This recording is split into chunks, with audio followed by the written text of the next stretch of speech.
So, chapter 11 discusses a transitional time in his life where, after the Marine Corps, uh, Vance goes to college for the first time.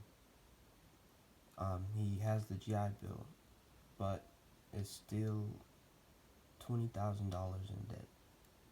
So, in order to cope with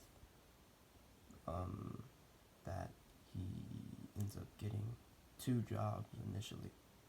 He works for a senator where he sees the political process firsthand and really enjoys it, and also gets a job at a non-profit organization.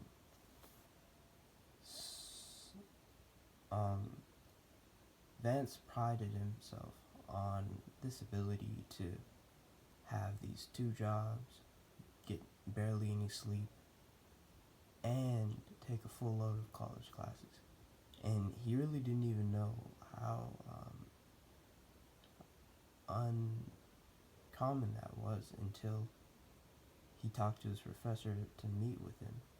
And the professor was like, you need to relax. You gotta focus on your education. These jobs are gonna make you fail. But he kept going. He didn't listen to that. He was determined.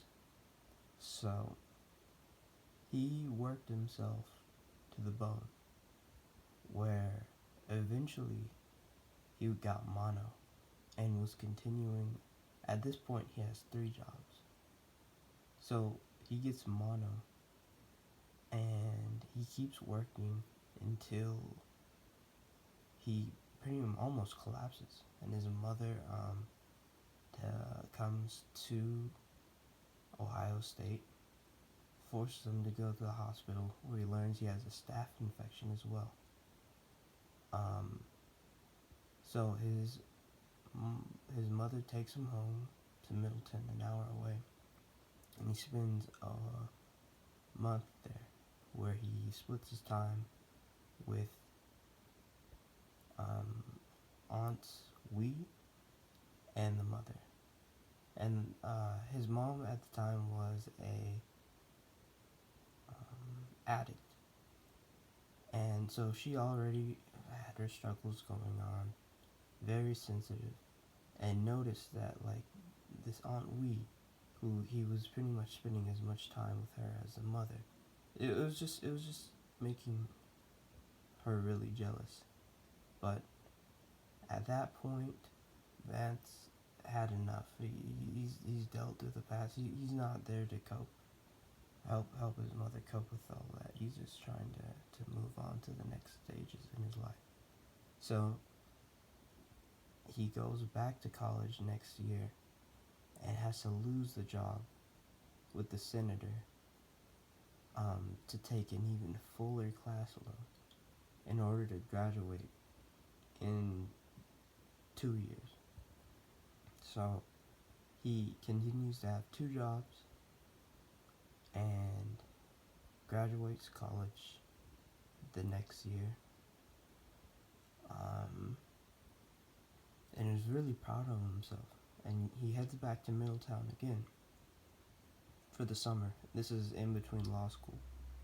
So, alright, he's about to go to law school. This is the next step. But for the first time, he feels like an outsider in his own neighborhood. He touches on how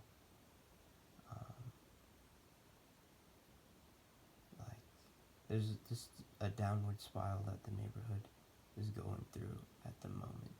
Economically, it's just this whole environment of hopelessness and pessimism that he notices, and that's the only difference that he has from the other people in his neighborhood that didn't go anywhere.